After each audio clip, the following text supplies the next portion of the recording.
গর্ভ থেকে মায়া মুক্ত আজন্ম চির ব্রহ্মচারী এই পরমহংস কুলতিলক চলেছেন। আচ্ছা, পুত্রের জন্মের পরে পিতার তো একটু পুত্রমুখ মহোৎসব দর্শনের স্বাদ জাগে। পুত্রের মুখটা কেমন? পুত্রের মুখ দর্শন, প্রথম দর্শন, এটা পিতামাতার কাছে উৎসব, পুত্র মহা মহোৎসব। তো ব্যাসদেব ডাকছেন পুত্র রে, পুত্র রে বলে, কিন্তু সুখদেব গোস্বামী একবারের জন্য পিছনে ফিরে তাকালেন না। দাঁড়িয়ে দাঁড়িয়ে গল্প করছে জোরে জোরে, বোঝেও না কোথায় আসছে, উপলব্ধিও করে না। আর শচী হেন জননী ছাড়ি একাকিনী, শচী মাকে ত্যাগ করে মহাপ্রভু তো চলে গেলেন, একাকী তিনি চলিলেন নিরপেক্ষ হইয়া ন্যাসী শিরোমণি। মহাপ্রভুর ত্যাগ দেখুন, পরমাত্মে এই ত্যাগ, ত্যাগ কবু নয় এ সকল কথা বুঝে কোন মহাশয়। তো আপনারা লক্ষ্য করবেন, বৈষ্ণবকুল রক্ষায় মহাপ্রভু তার প্রিয়াকে, মহারানীকে, বিষ্ণুপ্রিয়াকে ত্যাগ করে চলে গিয়েছিলেন। সনাতন মিশ্রের তনয়া এই প্রিয়াজি ছোটবেলা থেকেই ছিলেন সুলক্ষণা, হতেই হবে। তো সনাতন মিশ্র তৎকালীন নবদ্বীপের অন্যতম শ্রেষ্ঠ নৈয়ায়িক, পণ্ডিত শিরোমণি, ব্রাহ্মণ শিরোমণি। বিষ্ণুপ্রিয়া ঘর আলো করে এসেছিলেন। ছোটবেলা থেকেই তার বৈষ্ণবের প্রতি, ছোটবেলা থেকে তার ব্রাহ্মণের প্রতি, দ্বিজের প্রতি, গঙ্গার প্রতি, গুরুজনের প্রতি ছিল প্রবল শ্রদ্ধা, যেটা হয় মহাপুরুষদের, মহামানবী যারা এবং যারা ভগবত রাজ্যে এসেছেন জগৎকে আলোকিত করতে, তাদের চরিত্র ছোটবেলা থেকে এই বহিঃপ্রকাশ দেখা যায়। নিত্য ছিল বিষ্ণুপ্রিয়ার গঙ্গা স্নান। তিনি লজ্জাশীলা ছিলেন, বড় মর্যাদা দিতেন অন্যদেরকে। সুরধনী গঙ্গার তীরে স্নান করতে তিনি ছোটবেলা থেকেই গঙ্গা স্নানে তার অভ্যাস।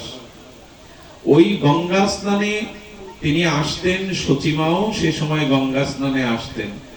শচীমাই সর্বসুলক্ষণা, এই বালিকাকে দেখে তার মনের কোণে আশার সঞ্চার হতো। আহা, কি সুলক্ষণা!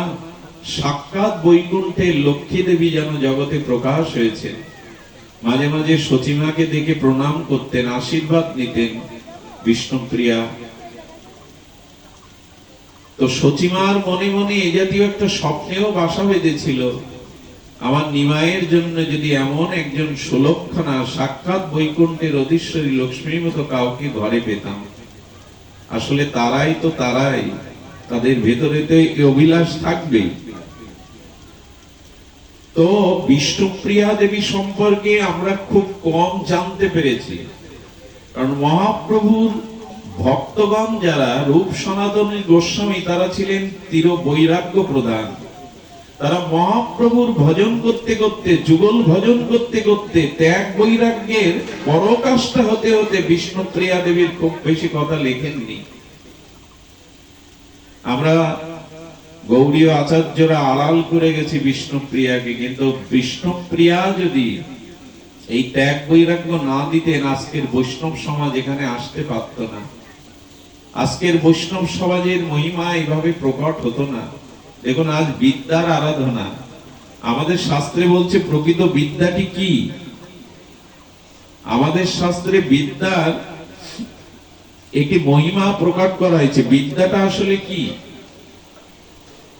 বিদ্যা শব্দের অর্থ হলো আমাদের গ্রন্থি মোচন, যা করতে পারে তাকেই বলে সহজ বৈদিক ভাষায় বিদ্যা।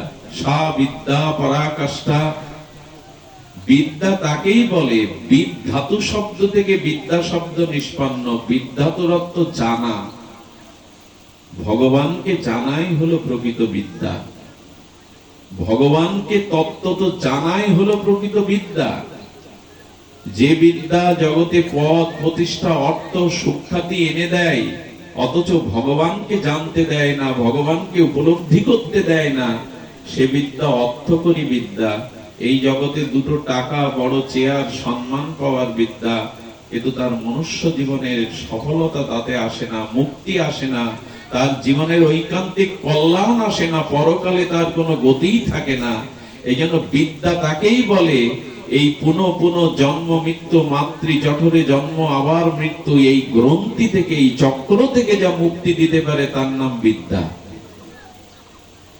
এক অর্থকরী বিদ্যা আছে, অর্থ, টাকা, যশ, খ্যাতি পাওয়া যায়, বড় পদ প্রতিষ্ঠা পাওয়া যায়, এর দ্বারা প্রেম পাওয়া যায় না, এর দ্বারা নিজের জন্ম মৃত্যু থেকে মুক্তি পাওয়া যায় না। এই জন্য মহাপ্রভু রায় রামানন্দের কণ্ঠে শোনালেন, কৃষ্ণ ভক্তি বিনা বিদ্যা নাহি আর।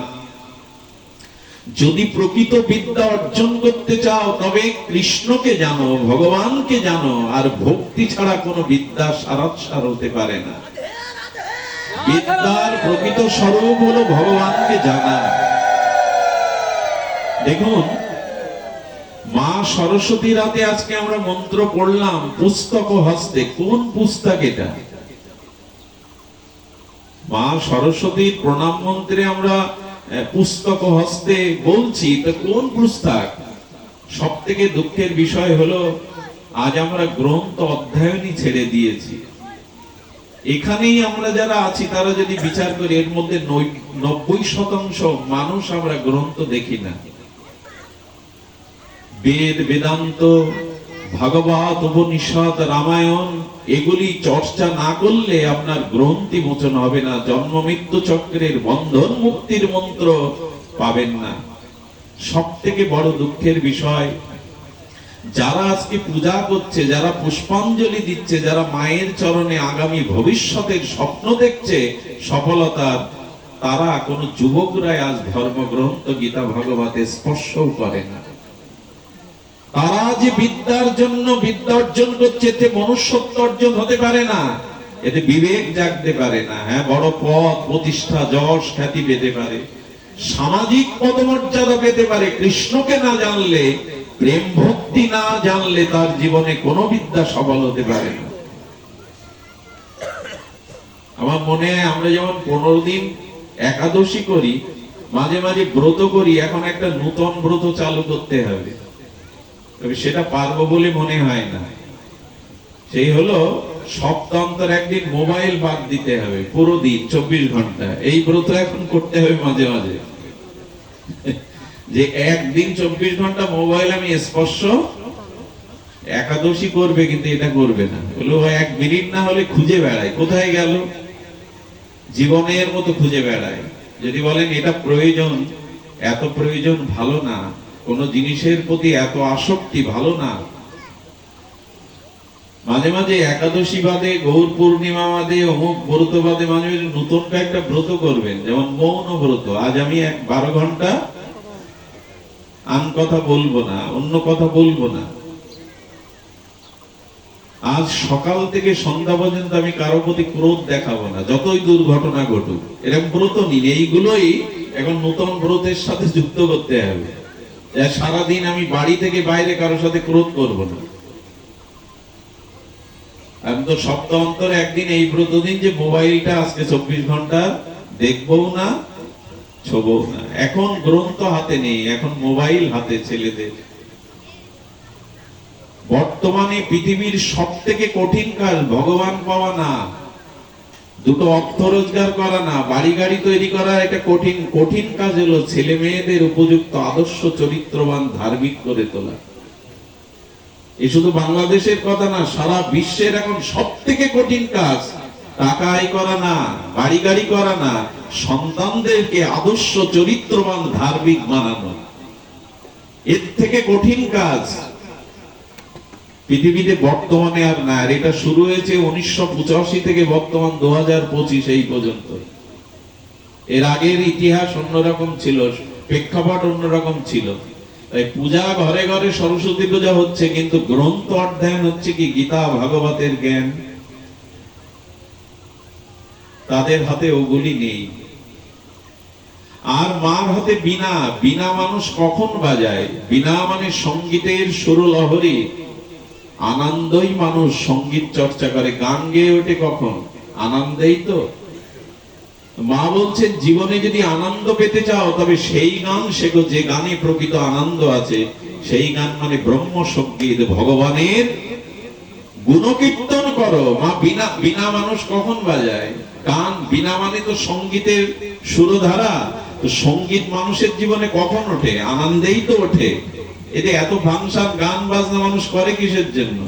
আনন্দ পাওয়ার জন্যই তো।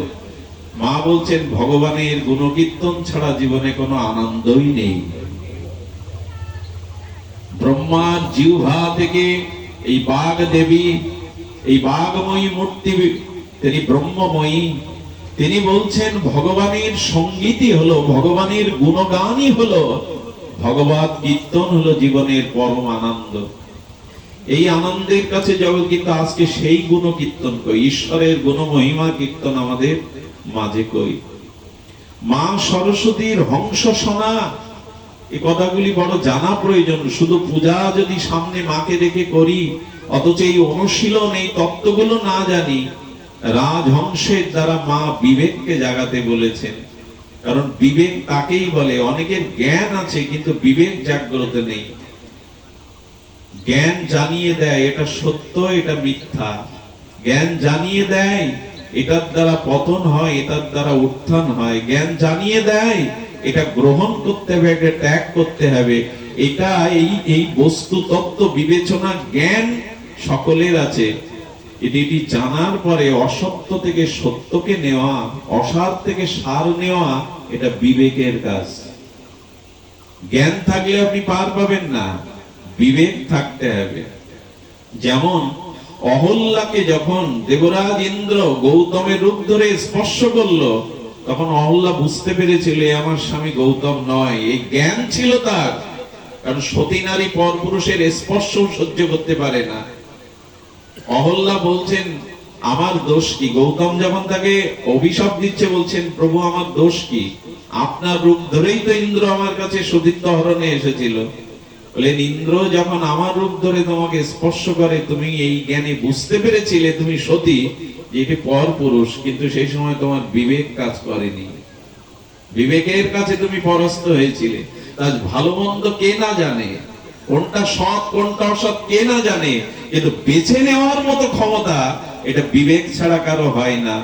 মা রাজহংস দিয়ে বোঝাতে চাইছেন, রাজহংস যেমন দুধ জল থেকে সার দুধ নিতে পারে, জল ফেলে দিতে পারে, তেমনি তুমি বিবেক না জাগলে জগৎ থেকে জ্ঞান নিতে পারবে না। বুদ্ধি থেকে বিদ্যা থেকে লাভ হবে না যদি বিবেক না থাকে। এই জন্য বিদ্যাং দেহি নমস্তুতে, এই বিদ্যা হলো বিবেকের বিদ্যা, যার দ্বারা বিবেক জেগে ওঠে। আজ এইগুলি শুধু বলাই সার। চারিদিকে পূজার প্যান্ডেল, চারিদিকে ফুলের ঝর্ণা ধারা, আলোর ঝর্ণা ধারা, গান বাজনা খাওয়া দাওয়া হচ্ছে, কিন্তু এই অনুশীলন কই? এই অনুশীলন না করলে কিন্তু শুধু এই পূজা আমাদের কল্যাণ আনতে পারবে না। শ্রী পঞ্চমী মানে 5টা শ্রী মা আমাদের নিয়ে আসেন। মা পদ্মের উপরে বসেছে। মা যেন বলছেন জগতে জলের উপরে পদ্ম থাকলেও যেমন জলকে টেনে নেয় না, পচে যায় না, ডুবে যায় না, তেমন এই জগতে তুমি নিস্পৃহ হয়ে থাকো, অতিরিক্ত আসক্তি কিছুতে যেও না। বিনা দিয়ে বলছেন ভগবানের গুণকীর্তনই প্রকৃত আনন্দ। কানু ছাড়া গীত নাই, গোবিন্দ ছাড়া, রাধারানী ছাড়া এই জগতে সঙ্গীত নাই। এই জন্য বলছেন প্রকৃত আনন্দ ভগবানের গুণকীর্তনে। পুস্তক হাতে তিনি বলছেন বেদ বেদান্ত বেদাঙ্গ উপনিষদ রামায়ণ মহাভারত, এগুলি জীবনকে বিবেক দিতে পারে, এগুলি তোমার জীবনকে পরিপূর্ণতা দিতে পারে। তার চর্চা কই? রাজহংস দিয়ে বলছেন বেছে নাও, সৎটাকে বেছে নাও, ষাটটাকে বেছে নাও। আর মা শুভ্র সোনা, তার সমস্ত অঙ্গটি শ্বেত শুভ্র, অর্থাৎ তোমার ভিতরে সাত্বিক গুণের উদয় হোক।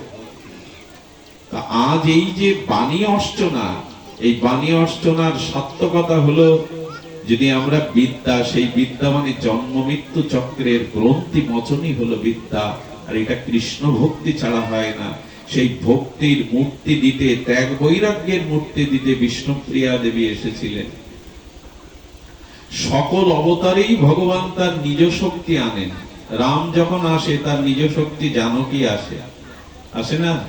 নারায়ণ যখন আসেন তখন তার নিজ শক্তি লক্ষ্মী দেবীকে নিয়ে আসেন। ভগবান কৃষ্ণ যখন আসেন তখন তার নিজ শক্তি স্বরূপ শক্তি রাধারানীকে নিয়ে আসেন।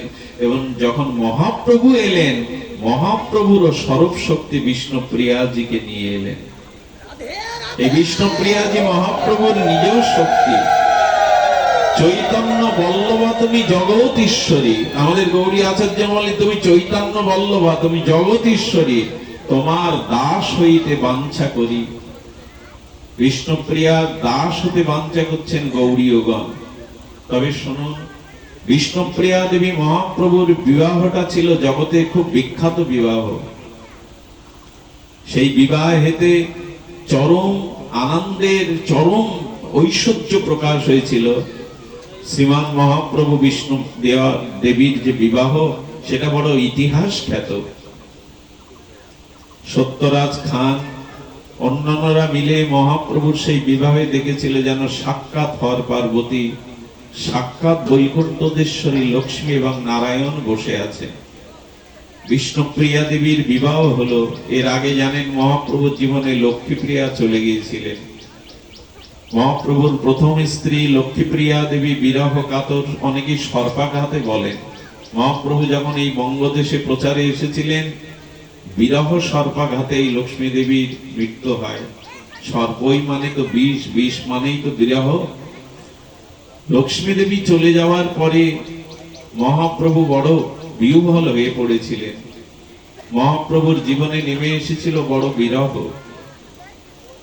এরপরে সচিমা বিষ্ণুপ্রিয়া দেবীকে ঘরে আনলেন। সে বিবাহ বড় সকলের মনজ্ঞ হয়ে উঠেছিল।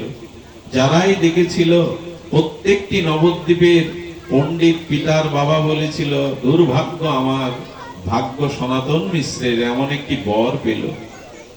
মহাপ্রভুর সেই তেজদীপ্ত প্রেমময় কাঞ্চন তনু, রাধা ভাবদ্যুতি তনু দেখে সকলেই বলল, এটা পরম ভাগ্য যার মেয়ে সম্পাদন করতে পেরেছে। আপনারা জানেন, মহাপ্রভুর বিবাহের পরে মহাপ্রভুর জীবনে নেমে আসে চরম ত্যাগ বৈরাগ্য। বিষ্ণুপ্রিয়া দেবীকে ঘরে রেখে প্রভু প্রতিদিন শিবা সঙ্গনে যেতেন। প্রিয়াজি সারা রাত ঘরে অপেক্ষা করতেন, যদি কখনো আসেন তার সেবার জন্য। বিষ্ণুপ্রিয়া দেবীর এই নিশি জাগরণ সচিমার ভালো লাগতো না। সচিমাও ঘুমাতেন না। ঘরে আনলাম এমনি সুলক্ষণা লক্ষ্মী দেবীকে, কিন্তু ঘরে মন নেই নিমাইয়ের। নিমাই সারা রাত ধোলায় গড়াগড়ি করে কৃষ্ণ প্রেমাবেশে সংকীর্তন রঙ্গে আনন্দে শিবা সঙ্গনেই নিশি কাটায়। ভোরবেলা যেমন ভাবাবিষ্ট ধুলাওয়ালি মেঘে মহাপ্রভু আসেন, সচিমা বারান্দায় পটির উপরে, মাটির মৃত্তিকার ঘর ছিল মহাপ্রভুর, সেই সোপান উপরে বসে থাকেন। মায়ের মন জেনে, বিরহ জেনে মহাপ্রভু মায়ের কোলে মাথা রাখেন। সচিমা আঁচল দিয়ে নিমাইয়ের গায়ের ধুলাবালি গুলো মুছে দিতে দিতে বলেন, এত কাঁদিস কেন বাপ? কেন এত ধুলায় গড়াগড়ি দিস? মার হয়ে কি ভালো লাগে? মহাপ্রভু মনে মনে বলছেন, মা, এসেছি তো এই ত্যাগ বৈরাগ্য কৃষ্ণ প্রেম জগৎকে দিতে। আমি আচরণ না করলে তো জীব এই শিক্ষা নেবে না। বিষ্ণুপ্রিয়া দেবী ঘরের আড়াল থেকে মা ছেলের এই কথোপকথনার সেবা করতে করতে চোখে জল আসতো। বিষ্ণুপ্রিয়া দেবী যেন মনে মনে সতীমাকে বলতেন, মা, চরণ সেবাটা আমার জন্য রাখো, চরণটা মুছে দিও না। মহাপ্রভু যখন ঘরে আসতেন, প্রিয়াজি আঁচল দিয়ে মহাপ্রভু চরণ দোকানা মুছিয়ে দিতেন। একদিন সচিমা দেখছেন, বিয়ের পরে একদিনও নিমাই ঘরে থাকে না। আর সে সংকীর্তন শাস্ত্র চর্চা এই নিয়েই দিন কাটে। একদিন বলছে, নিমাই, আমাকে কথা দে, আজকের নিশীতে তুই ঘরে থাকবি, শিবা সঙ্গনে যাবি না।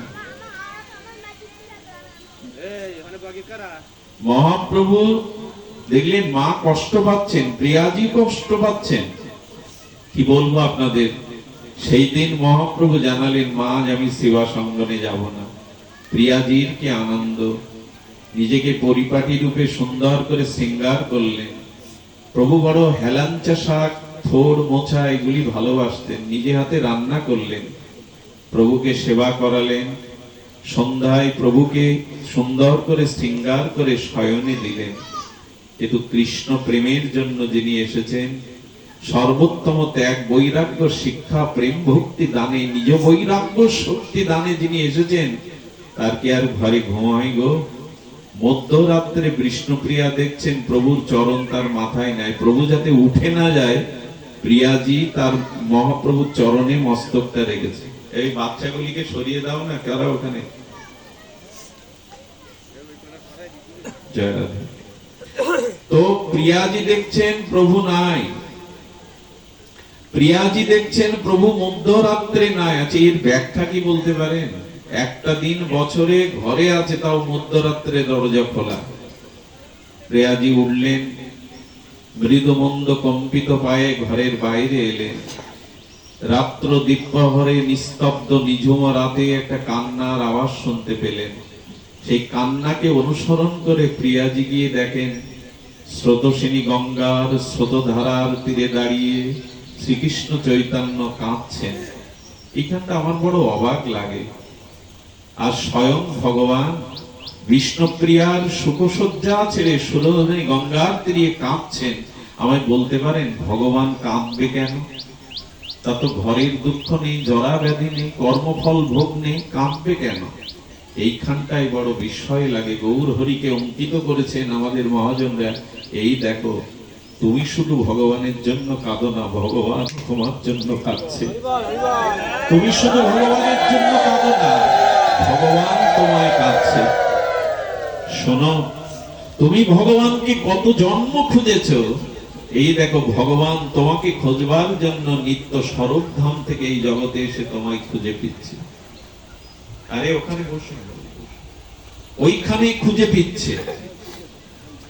ভগবানকে আমরা খুঁজতে যাইনি বৈকুণ্ঠে, ভগবানকে অন্বেষণ করতে আমরা গোলক বৃন্দাবনে যাইনি, উনি নেমে এসেছেন। আমরা জাগিনি, কিন্তু তিনি মধ্যরাত্রে জেগে বিষ্ণুপ্রিয়ার সুখসজ্জা ছেড়ে বিনিদ্র রজনী সুরধনির তীরে। আমরা কত জেগেছি তার জন্য, তিনি জেগে জেগে কাঁদছেন। বিষ্ণুপ্রিয়ার এটা বড় লেগেছিল হৃদয়ে। আর সেদিন বলেছিল, কেন কাঁদছো?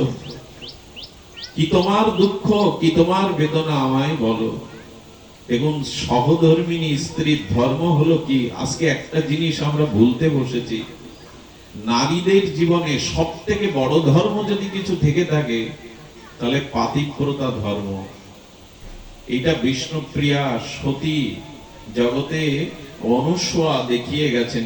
আজকের মেয়েদের অনেক রকম ধর্ম করে, তারা ব্রত পালন করে, কিন্তু শাস্ত্র বলেছে পাতিব্রতা ধর্মের থেকে মেয়েদের, নারীদের, মায়েদের জীবনের থেকে বড় ধর্ম নাই। পতিব্রতা ধর্ম 4 প্রকারের বলেছেন দেবী অনুসয়া। বড় মার্মিক লাগে। যারা নিজের স্বামীকেই জগৎপতি জ্ঞানে সেবা করে, এরা শ্রেষ্ঠ সতী। যারা নিজের পতি ছাড়া অন্য পুরুষকে স্বপ্নেও কল্পনা করে না, তারা দ্বিতীয় স্তরের সতী। তৃতীয় স্তরের যারা, তারা নিজের স্বামীর সাথে সাথে অন্য পুরুষের কল্পনা করে, কিন্তু ধর্মের ভয়ে, পরকালের ভয়ে, শাস্ত্রের ভয়ে তাদের মন দেয় না, এরা তৃতীয় রকম সতী। আর যারা স্বামী সংসারে ঘরে থাকতেও অন্যের পতির প্রতি মন দিলেও ঘর পরিত্যাগ করে স্বামীর অমঙ্গল অকল্যাণ করে না, এদের চতুর্থ রকম বলা হয়েছে। এর বাইরে যদি কখনো পাতিব্রতা ধর্ম থেকে চ্যুত হয়, ভগবান ভক্তিও তার বহু জন্মেও হবে না। মেয়েদের, মায়েদের আমাদের বলা আছে, দেবী অনুসয়া সীতাকেই উপদেশ দিয়েছিলেন। পাতিব্রতা ধর্ম এমন একটি ধর্ম, কেউ যদি নিজের পতির মধ্যে জগৎপতিকে দেখে সেবা করে, তবে ভক্তের থেকে সেই সতী আগে ভগবানকে পায়। সব থেকে বড় দৃষ্টান্ত জয়দেব পদ্মাবতী। জয়দেবের কাছে পদ্মাবতীকে যখন রেখে এসেছিলেন পদ্মার পিতা কার্তিক মিশ্র, সেদিন জয়দেব সন্ধ্যায় তার জগন্নাথকে প্রণাম করছে। হঠাৎ দেখলেন তার চরণে একটি কোমল নারীর হস্তের প্রণাম। কে তুমি? আমাকে প্রণাম করবার অধিকার তোমাকে কে দিয়েছে? পদ্মাবতী তখন বলছেন, আপনি একটু আগে কাকে প্রণাম করলেন? বললেন, আমার জগদীশ্বরকেই আমি প্রণাম করলাম। সেই প্রণামে কেউ বাধা দিলে শুনতেন কি আপনি? বললেন আমার জগদীশ্বরকে, আমার প্রাণরামকে আমি প্রণাম করবে, এ বাধা তো আমি শুনতাম না। তখন পদ্মাবতী বলল, আমিও আমার ঈশ্বরকে প্রণাম করছি, আমি কেন অন্যের বাধা মানতে যাব? আমিও আমার ঈশ্বরকে প্রণাম করছি। এই পদ্মাবতী স্বামীকে মানে জগৎপতিকে স্বামীর মধ্যে দর্শন করে সেবা করতেন। জয়দেব গীত গোবিন্দ লিখতে পারত না যদি পদ্মাবতী পাশে না থাকতেন। এর পরিণাম কি হয়েছিল জানেন? জয়দেবের রূপ ধরেই পদ্মার প্রসাদ পেয়েছিলেন শ্রী ভগবান। জয়দেবের আগে গোবিন্দের অধরামৃত পদ্মায় পেয়েছিল। আপনাদের কাছে নিবেদন করবে যে যারা মায়েরা আসছেন, এই দেখুন বিষ্ণুপ্রিয়ার ধর্ম থেকে সতীত্বের মহিমা দেখুন। এর পরের ঘটনা আপনাদের জানা, মহাপ্রভুকে সে সময় পণ্ডিত সমাজ বলেছিল পিতা মারা গেছে, শিশু ছিলে, গয়ায় তর্পণ করনি। এই গয়া থেকে মহাপ্রভু ফেরার পরে আমরা দ্বিতীয় রূপ চৈতন্যের ভাবধারাকে বিপরীত দেখি। উচ্ছল পাণ্ডিত্যময় চৈতন্যদেব, যাকে দেখতেন তাকে পরাস্ত, এই আমার সাথে তর্ক করো, শাস্ত্র তর্ক। উচ্ছল পাণ্ডিত্যের উচ্ছ্বাসিত নিমায় কাউকেও ক্ষমা করতেন না। পণ্ডিত দেখলেই বলতো আমার সাথে তর্ক করো, পরাস্ত করে আনন্দ পেতেন। এক সময় নবদ্বীপের মানুষ ভাবলো নিমায়ের পাণ্ডিত্য আছে, কিন্তু ও কি নাস্তিক, কিছুই মানতে চায় না। নিমায়ের উচ্ছৃঙ্খলতা কেমন ছিল জানেন? কুমারী মেয়েরা ষষ্ঠী পূজা করতো গঙ্গার তীরে। গঙ্গায় তখন এসব চলতো, শ্রাদ্ধ, ষষ্ঠী পূজা, তর্পণ ইত্যাদি। মেয়েদের সামনে এসে মহাপ্রভু সেজে গুজে দাঁড়াতো তখন কিশোর নিমায়, এই মালা আমার গলে দাও, প্রসাদ আমাকে দাও, কারণ আমি হলাম জগৎপতি, আমার মতো পতি পাবে না, দাও। এইসব যখন দিত না তখন ওদের ওইটা ছুড়ে টুড়ে ফেলে দিতে। শুধু ভক্তগণ, নিমায়ের এই উচ্ছৃঙ্খল বলতে তার যে উচ্ছ্বাসিত পাণ্ডিত্যের তরঙ্গ, পাণ্ডিত্যের বিদ্যা বৈদুষ্য, পণ্ডিতরাও ভয় পেত নিমায়ের সামনে যেতে। গঙ্গাদাস পণ্ডিতের টোলে বিদেশ থেকে অনেক বুদ্ধিমান মেধা সম্পন্ন ছাত্ররা আসতে নিমাই পণ্ডিতের কাছে শিক্ষা নিতে। সেই নিমাই যখন ঘরে এলো, বিষ্ণুপ্রিয়াকে রেখে, মহাপ্রভুকে রেখে গয়ায় গিয়েছিলেন 3 মাসের জন্য, কিন্তু ফিরে এলেন বিপরীত নিমাই। ফিরে এলেন বিপরীত নিমাই। উলুধ্বনি এখন দিও না, আমার বিপরীত নিমাই ফিরে এলেন। আমি এখান থেকেই সামান্য একটু বিষ্ণুপ্রিয়া দেবীর চরিত্র অঙ্কন করব, এটুকু মন দিয়ে শুনতে হবে। আজকে তার বন্দনার দিন, তার দিব্য চরিত্র আলোকে আলোকিত হওয়ার দিন। কারণ সরস্বতী বলি, লক্ষ্মী বলি, রাধারানী বলি, রক্ষিণী বলি, সত্যভামা বলি, ইনি তাদেরই স্বরূপা। সরস্বতী দেবীর আর এক নাম শারদা। আমাদের বিষ্ণুপ্রিয়াও দেবী সাক্ষাৎ বিদ্যা বা ভক্তির অধিষ্ঠাত্রী দেবী। মহাপ্রভু এলেন, ভালো করে মাথায় সুগন্ধি তেল দেন না, চুলটাকে পরিপাটি করেন না, খাওয়া দাওয়ার দিকেই লক্ষ্য নেই। অন্নের থালা বিষ্ণুপ্রিয়া দিলে দিয়ে ঝরঝর করে কাঁদেন, মুখে অন্ন দিতে পারেন না। সেই উচ্ছ্বসিত পণ্ডিত প্রভাত নিমায় পণ্ডিত আর গঙ্গাদাসের তোলে ছাত্র পড়াতে যান না, ছাত্র পড়াতে যান না। এবং নিমাই পণ্ডিত তখন যেন ধীর উদাস, সাজগোজ নাই, পাণ্ডিত্যের বড়াই নাই, সখা বন্ধুদের সাথে আর খেলাধুলো নয়। নিমাই ধীর স্থির। ছাত্রদের পাঠশালাতেও আর পাঠ দিতে যান না। সচিমা মনে করছেন আমার নিমাই গয়া থেকে ফিরে বুঝি তার কোনো উপরি দোষ হয়েছে, কোনো ব্যামো হয়েছে, উদাস হয়েছে। বিষ্ণুপ্রিয়াকে কাছে ডেকে বুকে নিয়ে বলেন, বধূ তুমি বুঝতে পারো না বৌমা আমার নিমায়ের কি হয়েছে? বিষ্ণুপ্রিয়া দেবী শাশুড়ি সচিমাকে জড়িয়ে ধরে কাঁদেন আর বলেন, মা আমিও তাকে বুঝতে পারি না। রাত্রে উনি পালঙ্কে শয়ন করেন না, মেঝেতে বসে বিড় বিড় করে বকেন আর নখ দিয়ে মাটিগুলো খোঁড়েন। আমি মাঝে মাঝে ভয় পেয়ে যাই, প্রভুর এই দশা আমি ইতিপূর্বে দেখিনি। বিড় বিড় করে কি যেন বলেন, চোখ দিয়ে প্রেমাশ্রু গড়িয়ে পড়ে, নখ দিয়ে মাটিগুলো খোঁড়েন। আমি বুঝি না, মাঝে মাঝে থেকে ভয় হয়, দাঁড়িয়ে রাত কাটায়। মা কি হলো? গঙ্গাদাসকে ডেকে সচিমা বললেন, ওকে বলো পাঠশালায় যেতে। নিমাই, তোমাকে নিয়ে আমাদের গর্ব, তুমি দিগ্বিজয়ী পণ্ডিত পরাস্ত করে নবদ্বীপের সম্মানকে রক্ষা করেছো। সারা ভারতের অদ্বিতীয় পণ্ডিত তুমি, নবদ্বীপের একটা সম্মানের গৌরবের পাত্র তুমি। তুমি এভাবে উদাস হয়ে থাকলে হয়, যাও তুমি টলে গিয়ে ছাত্র পড়াও। গ্রন্থ নিয়েছিলেন, টলেও গিয়েছিলেন, গ্রন্থ সামনে রেখে ঝরঝর করে কাঁদছেন নিমাই পণ্ডিত। ছাত্ররা উঠে দাঁড়িয়ে বলছে, প্রভু আপনি কাঁদছেন কেন? আমাদের রহস্য ব্যক্ত করুন, আপনার কাছে এসেছিলাম বিদ্যা অর্জন করতে, কাঁদছেন কেন? মহাপ্রভু বললেন, আমার কাছে আর এসো না। বলে, কেন প্রভু? বললেন, আমার কাছে কৃষ্ণ ভক্তি ছাড়া অন্য কোনো বিদ্যা আর নাই। কৃষ্ণ ভক্তি হলো বিদ্যা।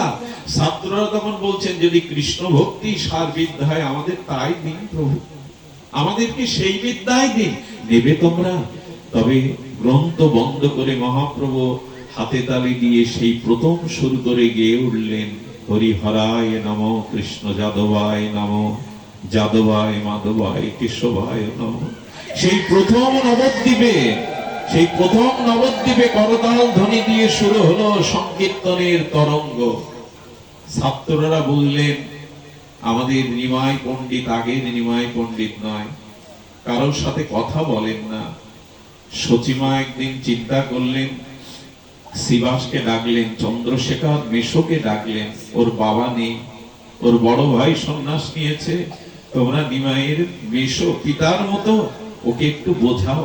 ও ঘরে ঘুমায় না, বিড়বিড় করে, ও সুগন্ধি তৈল মাখে না, ওর পরিপাটি নেই, ও যেন কি খুঁজে বেড়াচ্ছে বিরহে কাতর হয়ে। বাড়িতে নারায়ণের পূজা দিলেন, পুরোহিত এনে স্বস্তি বাচন করালেন, বেদ মন্ত্র উচ্চারণ করলেন নিমায়ের মঙ্গলের জন্য। আই নিমাই, সূর্য হচ্ছে আই নিমাই, নারায়ণের কাছে, আমাদের কুলদেবতার কাছে তোর সুস্থতা প্রার্থনা করে নে, বর চেয়ে নে। নিমাই নারায়ণকে দেখছে, আর কি মন্ত্র বলছে জানে?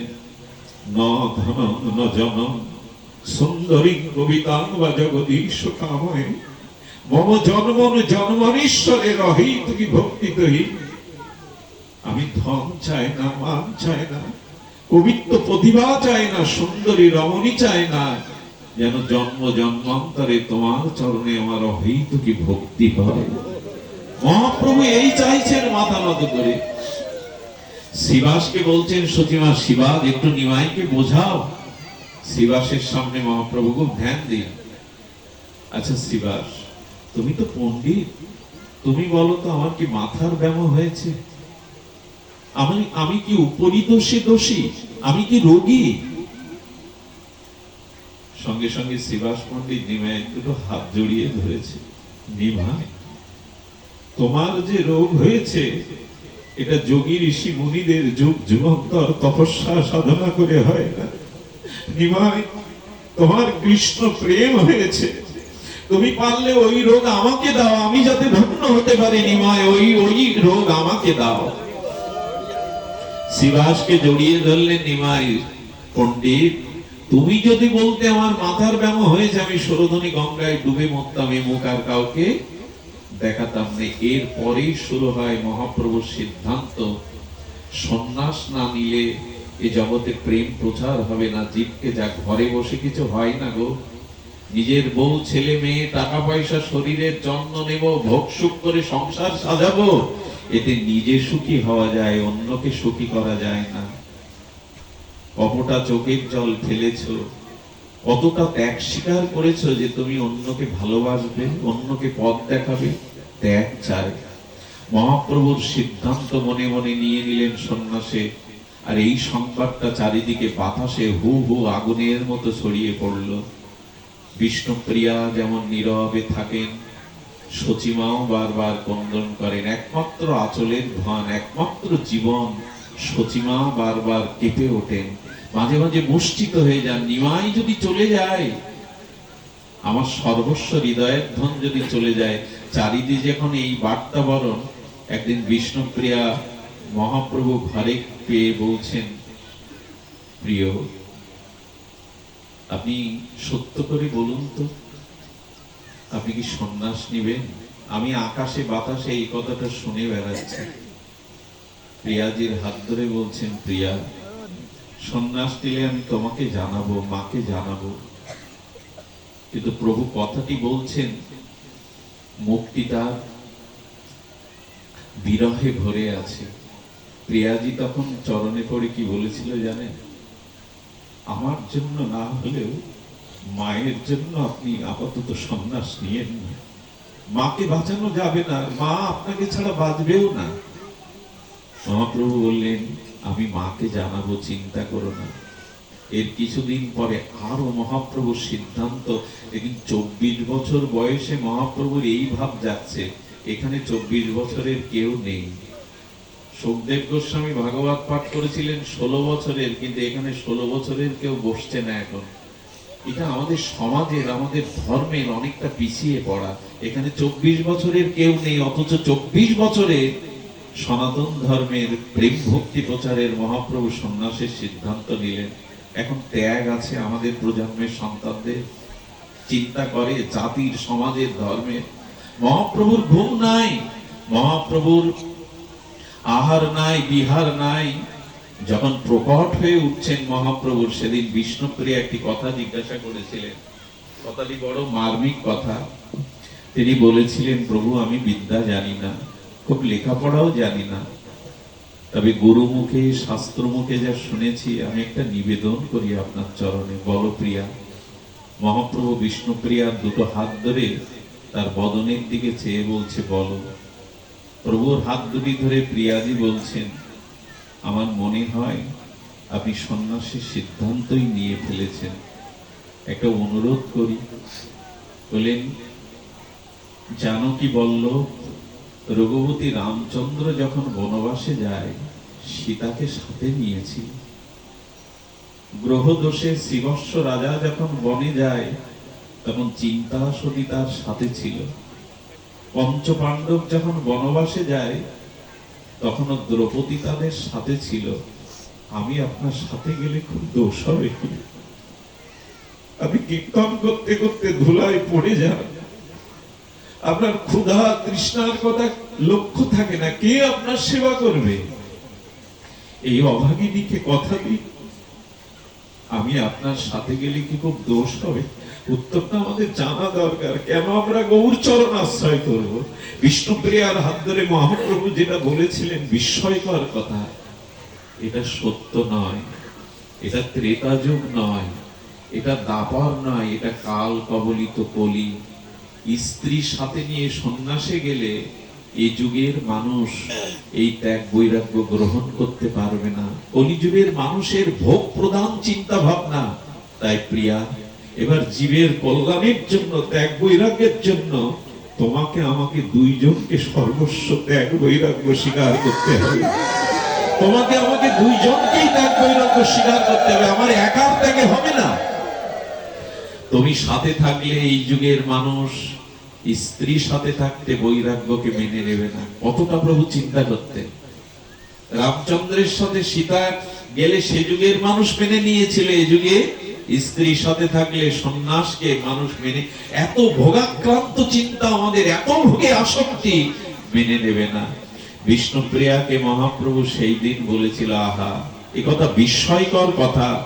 বিষ্ণুপ্রিয়াকে সেদিন বলেছিল যে, প্রিয়া শোনো তবে। আচ্ছা, বিষ্ণুপ্রিয়াকে বলছেন, প্রিয়া তুমি বলো তো, আচ্ছা কোন পিতা যদি সন্তান জন্মদানের পরে তার মা মারা যায়, তবে সেই ভূমিষ্ঠ শিশুকে পিতা প্রায় মানুষ করতে সক্ষম হয় না। কিন্তু জানো প্রিয়া, যদি শত বাবাও মারা যায়, তবে শত মা ভিক্ষা করে কাঙালিনী হয়েও সন্তান মানুষ করতে পারে। প্রভু একথা কেন বলছেন? আমি যদি জীবের পিতা হই, তুমি জীবের মা। পিতা মারা গেলে মা ভিক্ষা করেও সন্তানকে প্রতিপালন করে মানুষ করতে পারে, কিন্তু মা মারা গেলে পুরুষ বা পিতা সহসা সন্তান প্রতিপালন করতে পারে না। তোমার উপর একটা দায়িত্ব দিয়ে গেলাম। আমার ত্যাগে জীব জাগবে না, বৈষ্ণব সমাজ বাঁচবে না, প্রেম ভক্তি স্থাপিত হবে না। আমি যদি জীবের পিতা হই, তুমি মা হও, তুমি মা হয়ে তীব্র ত্যাগ বৈরাগ্যের ব্রত নাও, যাতে জগৎ তোমাকে দেখে বৈষ্ণব সমাজ, এই আর্য সমাজ, সনাতন সমাজ বাঁচে। বিষ্ণুপ্রিয়া দেখলেন এক বড় দায়িত্ব দিচ্ছেন, সেই দায়িত্ব হলো ত্যাগ ও বৈরাগ্যের। এরপরে আপনারা জানেন মহাপ্রভু সন্ন্যাস নিয়েছিলেন, সে কথা বলবার দিন আজ নয়। আজ বিষ্ণুপ্রিয়া দেবীর চরিত্র অঙ্কনের দিন। প্রিয়াজির ঘর থেকে মহাপ্রভু মাঘের শেষে যখন চলে যায়, এই মাঘ মাসটা আমাদের কাছে খুব আনন্দের আবার বিরাহের। প্রভু যেদিন সন্ন্যাস নিয়ে চলে যায়, সেদিন দেখছিল প্রিয়াজির আঁচলে মহাপ্রভুর আঁচলটা বাঁধা ছিল। মহাপ্রভু আঁচলটা যখন খুলছেন, স্বয়ং ভগবান হলেও তার স্বরূপ শক্তির কাছে উনি হাত জোড় করে বারবার ক্ষমা চাইছেন, প্রিয়া, এই জীবকুলকে উদ্ধারের জন্য, প্রেম ভক্তি দানের জন্য আমি এত বড় ব্যথা তোমার বুকে দিয়ে গেলাম। আমি চললাম, কিন্তু দায়িত্ব তোমার, সমস্ত ত্যাগ বৈরাগ্যের দায়িত্ব আমি তোমার উপরে দিয়ে গেলাম, ক্ষমা করে দিও। মায়ের মন্দিরে গিয়ে মহাপ্রভু প্রণাম করে বললেন, পৃথিবীর কোন সন্তান মাকে এ জাতীয় বুকে শেল দিয়ে যায়নি। মা, জীবোদ্ধারে আমি চললাম। এমনি করে মহাপ্রভু চলে যাওয়ার পরে নিত্যানন্দ সচিমার প্রাণ রক্ষার্থে, প্রতিজ্ঞা রক্ষার্থে, আপনারা জানেন মহাপ্রভুকে শান্তিপুরে 7 দিন বা 10 দিনের জন্য ফিরিয়ে এনেছিলেন। এই দেখুন এরপরে বিষ্ণুপ্রিয়ার ইতিহাস। মহাপ্রভুকে শ্রীপাদ নিত্যানন্দ অদ্বৈত বললেন, মার বধূকে আনি। মহাপ্রভু সংকেত দিলেন মাকে আনার জন্য, বিষ্ণুপ্রিয়াকে আনার আদেশ দেননি। সবাই গিয়ে, মায়েরা গিয়ে বলছে, কিরে মুখী, কি কপাল করে এসেছিস তুই? পাপী তাপী জগতের সবাই তাকে দেখার সুযোগ পেল, শুধু তোর আদেশ নেই। আচ্ছা, এরকম কথা যদি প্রিয়াজিকে ঘরের মধ্যে কেউ বলে, সহ্য করা যায়? আরে ওই মানুষটাকে দেখতে এসেছে জগতের পশু পাখি জীব জন্তু আপামর পাপী তাপী, শুধু তোর অনুমতি নেই যাওয়ার। এত বড়, এতটা বঞ্চিতা তুই? বিষ্ণুপ্রিয়া দেবী চোখের জল মুছে কি বলতেন জানেন? মা ওখানে বসো, মালা পরে দিও, বসো। বিষ্ণুপ্রিয়া দেবী বলছেন, তোরা কাকে দেখতে যাচ্ছিস রে?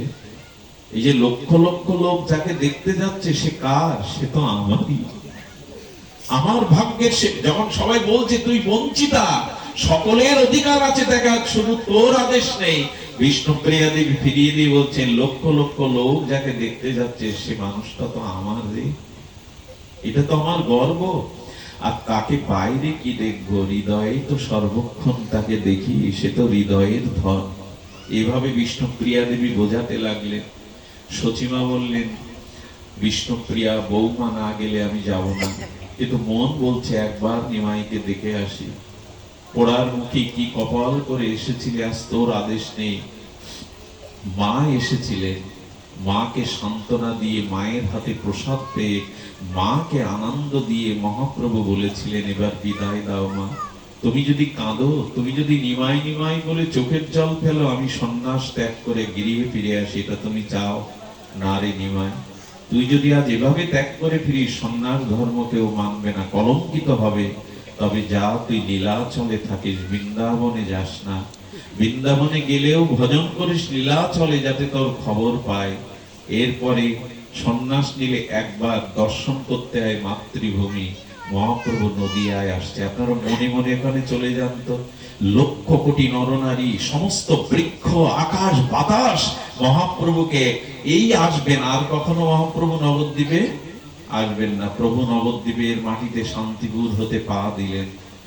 মাটিতে পা দেওয়ার সাথে সাথে প্রভু চোখের জল ফেলছে, তোদের মাটিতেই, এই ধুলাতেই তো আমি বেড়ে উঠেছি, আর তোদের বুকে আসবো না।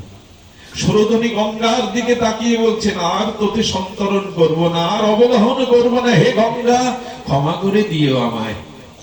বৃক্ষগুলি বিন্দু বিন্দু জল ফেলে মহাপ্রভুকে শোক জানাচ্ছেন, পাখিগুলো নীরবে চোখের জল ফেলছেন। বিদায় নবদ্বীপ। বিষ্ণুপ্রিয়ার মনে কি হচ্ছে বলুন তো? ঘরের সামনে দিয়ে প্রভু শেষবারের মতো চলে যাবে। রাধারানীর আশা ছিল গোবিন্দ ফিরবে, বিষ্ণুপ্রিয়া জানে এই চলে গেলে বধূ আর কোনোদিনই ফিরবে না। আগুনে পুড়ে গেলে যে অবস্থাটা হয়, শোকে বিরহে বিষ্ণুপ্রিয়া অবগুণ্ঠিত হয়ে রাস্তার মাঝে উপর হয়ে শুয়ে পড়লেন। মহাপ্রভু এসে থেমে গিয়ে বলছে, কে গো তুমি? বলছেন, আমি গৌরাঙ্গ প্রিয়া। বললেন, না, তুমি বিষ্ণু প্রিয়া হও, কৃষ্ণ প্রিয়া হও। বললেন, আমি কৃষ্ণ চিনি না, আমি বিষ্ণু চিনি না, আমি চিনি আমার গৌর। আমি কি নিয়ে বাঁচব? মহাপ্রভু চরণের দোকানে খড়ম দিয়ে গেলেন, এটি নাও, ঘরে যাও, এর মধ্যে দিয়েই তুমি আমাকে পাবে। ওই খড়ম দোকানে মাথায় নিয়ে বিষ্ণুপ্রিয়া ঘরে ঢুকেছিল। শুনুন, এই ইতিহাস পাওয়া যায় না, এই ইতিহাস কারো জীবনে লিখিত হয়নি। এত ত্যাগ বৈরাগ্য। সেই যে ঘরের মধ্যে খড়ম নিয়ে আসনে বসালেন, শুরু হলো তার ত্যাগ। ভোরবেলা সচিমার আঁচল ধরে গঙ্গায় একটা ডুব দিতে যেতেন, মুখ ঢেকে, মুখ কাউকে দেখাতেন না।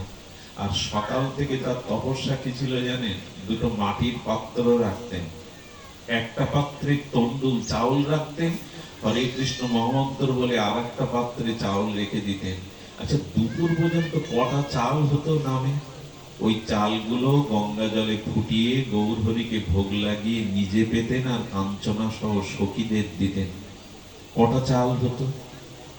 এই ছিল তার তপস্যা। আমরা ভাবতে পারবো? আমাদের প্রাতঃস্মরণীয় জগৎ পূজ্য বন্দনীয় বৈষ্ণব সেবার মূর্তিমন্ত বিগ্রহ ছিল মুরারি মোহন দাস বাবাজি মহারাজ। উনি এই দিন আমাদের দাদাদের সহ শিষ্যদের বলতেন, কিছু চাল প্রসাদই করবে, হরে কৃষ্ণ মহামন্ত্র বলে বলে একটা চাল রাখবে, এই চাল দিয়ে আজকে ভোগ দেবে ভগবানকে। এটা এখনো নিয়ম আছে, প্রভুর আশ্রিত যারা তারা এইটা করে। চাল রেখে রেখে হরিনাম করে যেটুকু পেতেন। সচিমা চলে যাওয়ার পরে বিষ্ণুপ্রিয়ার ঘর থেকে বেরোননি। এ ত্যাগ বৈরাগ্য কল্পনাও করতে পারবো না আপনারা। ওই ছোট্ট মাটির ঘরের মধ্যে প্রিয়াজি ওর মধ্যে রয়ে যেতেন। একদিন শাড়ি পরাতে এসছে কাঞ্চনা সখী, গঙ্গা স্নানে 2 বালতি জল দিয়ে স্নান করিয়ে বলে, আমাকে ভালো শাড়ি পরাবি না? একটা মলিন ছেঁড়া কাপড় পরানো হলো। সখী, আয়না খাটে বিছানা করা আছে, মেঝেতে শুয়ে পড়লেন। কেন জানেন? বললেন, কাঞ্চনা রে, যার দেবতা জগতের কল্যাণে গম্ভীর গাম্ভীরার মধ্যে মেঝেতে শুয়ে থাকেন, মাথায় বালিশ দেন না, চিরদিনের মতো ত্যাগ বৈরাগ্যের পোশাক পরেছেন, আমি তার শক্তি হয়ে পালঙ্কে শুতে পারি না, ভালো কাপড় পরতে পারি না। আজও আগেকার দিনে নিয়ম ছিল, স্বামী যদি বিদেশে যেত, স্ত্রী সিঙ্গার করতো না, ভালো কাপড় পরতো না, নিজে অলংকার পরতো না। আগেকার মায়েদের এই জাতীয় ত্যাগ ছিল। বিষ্ণুপ্রিয়া সব ত্যাগ করলেন। আমার কি মনে হয় জানেন? বিষ্ণুপ্রিয়া যদি ঘরে এত গভীরে না ত্যাগ করতে পারতেন, মহাপ্রভু গাম্ভীরায় ঢুকতে পারতেন না। শক্তিটা পেছনে। বিষ্ণুপ্রিয়ার শক্তি ছাড়া এত বড় ত্যাগ মহাপ্রভু পেতে পারে না। তুমি ভগবান হতে পারো, কৃষ্ণ হতে পারো, শক্তিটা বিষ্ণুপ্রিয়ার। বক্ষ বিলাসিনী বিষ্ণুপ্রিয়া বলে, যার স্বামী গম্ভীর গাম্ভীরার প্রকাশে মহাপ্রভু যেখানে থাকতেন, পা লম্বা করে শোয়া যেত না, বালিশ কখনো মাথায় দেননি। আর কলার পাতার মাঝখানের যে সরা, ওই কলার পাতার সরাটা চিকিয়ে কাঁথা তৈরি করা ছিল একটুখানি। বিষ্ণুপ্রিয়াও ভালো কাপড় পরতেন না, নিজেকে সাজাতেন না, এমনি করেই। আর তার মুখবদন, গৌরগণ, গৌর ভক্তগণ কত এসেছে, কেউ বিষ্ণুপ্রিয়ার চরণও দেখতে পায়নি। নিজেকে চিরদিনের মতো গম্ভীর গাম্ভীরার মধ্যে প্রকাশ করলেন। তার রাত কাটত কি করে জানেন? ওই খড়মের উপরেই মাথা রেখে গৌর গৌর বলতে বলতে রাত কেটে যেত। এমনি করতে করতে বিষ্ণুপ্রিয়ার ভজন যখন তীব্র বৈরাগ্য আনলো, মহাপ্রভুকে ছাড়া আর বাঁচবে না, তখনই মহাপ্রভু নির্দেশ দিয়েছিলেন বংশীবদনকে দিয়ে, আমি যে বৃক্ষের তলে জন্মেছিলাম, নিম্ন বৃক্ষ, ওটা ছেদন করে আমার একটা বিগ্রহ তৈরি করতে বলো। আজকে যে নিম বৃক্ষ দেখেন না, এটা মহাপ্রভুর আবির্ভাবের সেই নিম্ন বৃক্ষ না, ওটা কাটা হয়েছিল। মহাপ্রভুর নির্দেশে বংশীবদন, ওটাকে বংশীবদন বিষ্ণুপ্রিয়াকে মা বলেই জানতেন, সন্তানের মতো স্নেহ করতেন। ওইটি কেটে গৌর বিগ্রহ তৈরি হলো, প্রাণ প্রতিষ্ঠা হলো, অবিরাম অবিকল গৌর বিগ্রহ তৈরি হলো। সেই গৌর বিগ্রহ দেখে বিষ্ণুপ্রিয়া দেবী জড়িয়ে ধরলেন, যেন প্রাণটা মিশে যায়। সবাই ভাবলো এই বিগ্রহ এখানে রাখলে প্রিয়াজিকে আর বাঁচানো যাবে না, তিনি লীন হয়ে যাবেন। তো বিষ্ণুপ্রিয়া দেবীর ভাই যাদব যারা ছিল, তাদের ওখানে এই বিগ্রহ আছে। এই বিগ্রহের নাম হলো ধামেশ্বর মহাপ্রভু। যারা যান দেখে আসেন, এই ধামেশ্বর মহাপ্রভুই হলো সেই নিম বৃক্ষের তৈরি প্রথম গৌর বিগ্রহ। মহাপ্রভু জীবদ্দশাতে দুটো বিগ্রহ মহাপ্রভুর আদেশে হয়। এক গৌরীদাস পণ্ডিতের গৃহে নিতাই গৌর বিগ্রহ, আর বিষ্ণুপ্রিয়া সেবিত প্রথম গৌর বিগ্রহ, যেটা ধামেশ্বর রূপে নবদ্বীপে বিরাজিত, ধামেশ্বর মহাপ্রভু।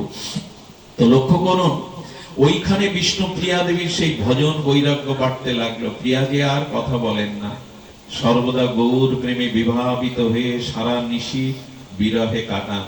কি বলবো আপনাদের, হাড়গুলো কেবল আছে, দিব্য জ্যোতি প্রকাশ হচ্ছে। ওই ঘরের পাশ দিয়ে যারা যায় তার একটা দিব্য গন্ধ, চিন্ময় গন্ধ পায়।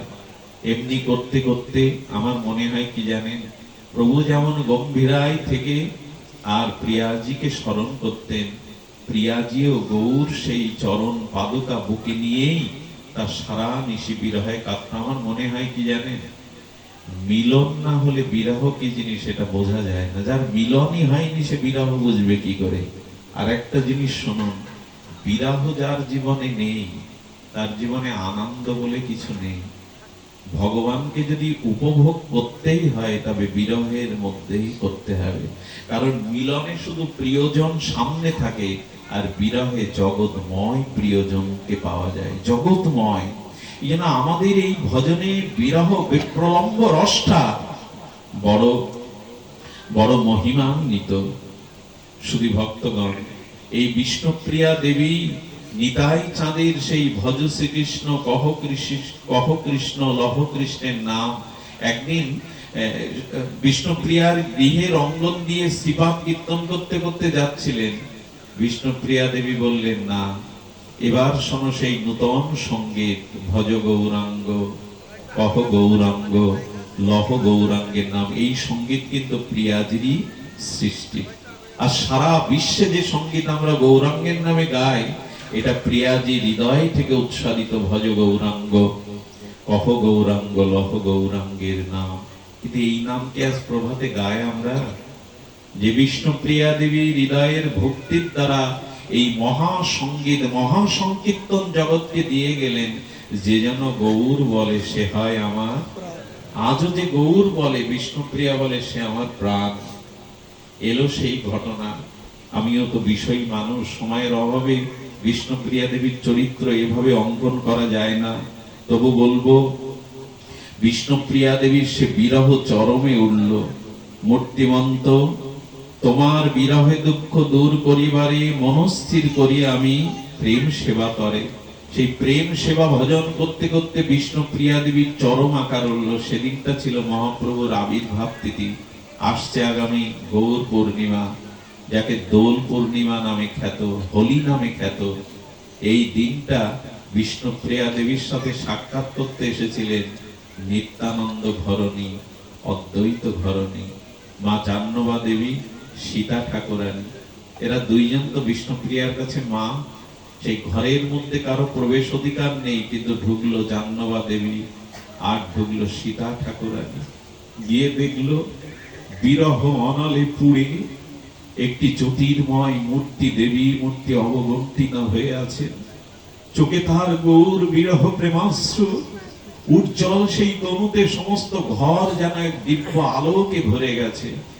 যেই দেখেছে জাহ্নবী মাকে, যেই দেখেছে সীতা ঠাকুরানীকে, বিষ্ণুপ্রিয়া দেবী মা মা বলে জড়িয়ে ধরেছে দুজনকে।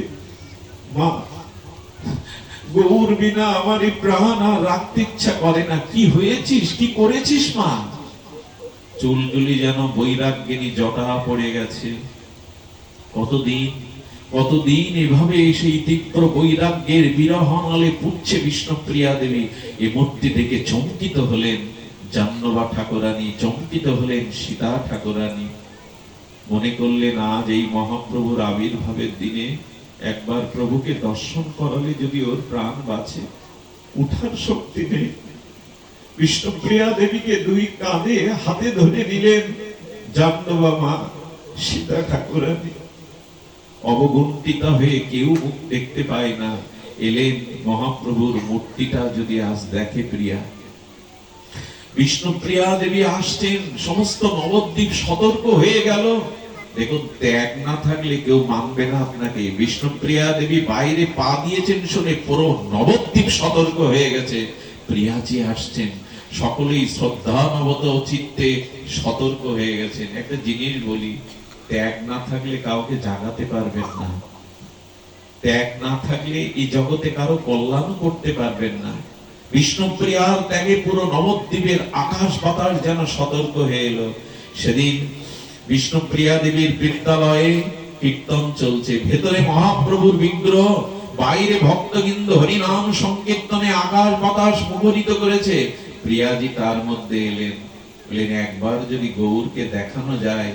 এই জন্য জাহ্নবী দেবী নিয়ে এলেন। মন্দিরের দুয়ার খুলে গেল। দুয়ার খুলে প্রিয়াজি যখন একাকী মন্দিরে প্রবেশ করলেন, কি বলবো আপনাদের, আপনি থেকেই দুয়ার বন্ধ হয়ে গেল। মহাপ্রভুর দিকে তাকিয়ে বললেন, আর নয়, এবার নাও তোমার কাছে। আমি আর এই ভার বইতে পারছি না, তোমার বিরহ তাপ আমি আর সইতে পারছি না। গৌর বলে যখন জড়িয়ে ধরলেন বিগ্রহকে, বিষ্ণুপ্রিয়া দেবী চিরদিনের মতো গৌর বক্ষ বিলাসীন হয়ে গৌর বিগ্রহতে লীন হয়ে গেলেন। এই হলো প্রিয়াজির অন্তর্ধান। চিরদিনের মতো লীন হয়ে গেলেন। চিরদিনের মতো প্রিয়াজি আকাশে বাতাসে ধ্বনিত হতে লাগলো সেই বিরহের ক্রন্দন। সমগ্র গৌড়ীয় সমাজ নিস্তব্ধ নিথর হয়ে শুধু চোখের জল ফেলেছিল। আর কেহ এমন করে, রাধারানী শত বছর কেঁদেছিলেন মাথুর বিরহে, কিন্তু বিষ্ণুপ্রিয়া দেবীর এই যে ক্রন্দন, এই যে ত্যাগ, আমাদের গৌড়ীয় বৈষ্ণব সমাজকে, মহাপ্রভুর আশ্রিত জনকে নয় জগৎকে বাঁচালো। এই দেখো কাকে ত্যাগ বলে। আজ তার আবির্ভাব। আমি জানি না কেন এই তিথিটাকে আমরা উপেক্ষা করি। আজ অনেকেই আমরা জানি না যেটা প্রিয়াজির আবির্ভাব তিথি, বিষ্ণুপ্রিয়ার আবির্ভাব তিথি। তবে ভাগ্য ভালো এদের, যাদের কল্যাণে আমরা আজ প্রিয়াজির আবির্ভাবময়ী তার জীবন চরিত কথা সিন্ধু থেকে বিন্দু শ্রবণের ভাগ্য পেলাম। শুধু ভক্তগণ, এ জাতীয় আসর ছেড়ে যাওয়াটাও খুব কষ্ট, এটা আমাকে ক্ষমা করতে হবে। আমি এখন, আমাদের দুইজন আলোচক আছেন, আমি ত্যাগের কথা মুখে বলছি, অথচ আমার ভিতরে একটু ত্যাগের পরিচয় যদি না থাকে, এই আসনকে অপমান করা হবে। আমাদের সুখদেবদা এসছেন মাহমুদ কাটির আশ্রম থেকে, রাধা মাধব সেবাশ্রম, আমাদের কাকাজি আছেন, ওনারা দুইজন হরি কথা বলবেন। আমি সুখদেবদাকে গির্জিত হরি কথা, বিষ্ণুপ্রিয়াজির লীলাচরিত কথা বলার বিনীত আহ্বান করছি। আপনাদের সকলের চরণে প্রণাম। দাদাজিরা এসছেন কষ্ট করে। সবাইকে আজ বিষ্ণুপ্রিয়া দেবী বা শ্রীপঞ্চমী